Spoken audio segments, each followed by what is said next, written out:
There are 2 points I will make, and they have been made, but I will reiterate them so that everyone is sure to hear and pay attention. First, how dare the majority put a pay raise through for legislators just because you can? Because you can in this state where one party rules.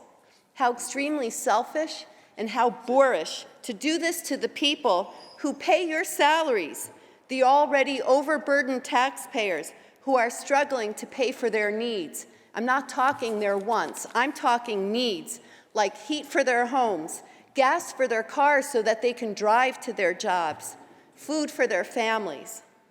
Every person in here knew what this job paid when you ran for election. If the job didn't pay enough for you, then you should have found employment elsewhere. Unless this pay raise was something that you planned all along. Did any of you bring this issue up during the campaigns? Of course not. Why? Because you know the voters, our constituents, our employers, wouldn't go for it. Not in these times of inflation in a state that is already costing everyone way too much to live here. The second point I have to make is that this bill also carries the proviso limiting outside income for state legislators.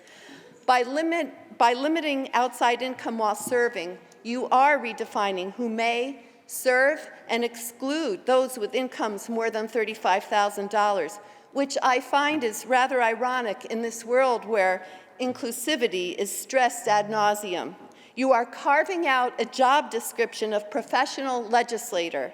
In this bill, there is no room for the citizen legislator, and that will result in Albany politicians being further disconnected from the real world and the true state of New York State's economy. How ludicrous and harmful that would be to the people we serve. We look to our members, who are restaurateurs, builders, pharmacists, lawyers, store owners, chiropractors, real estate agents, farmers, food scientists, school bus operators, business owners, to fill us in on the nitty-gritty of what hurts and what helps them.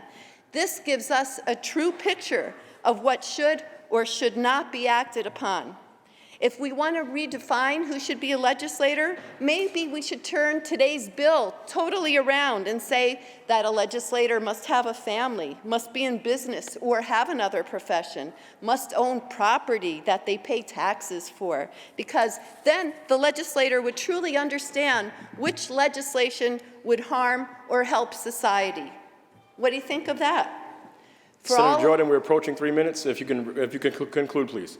I will just say that I will vote a common sense no, and I would wish that some of my colleagues across the aisle would change their votes to no as well.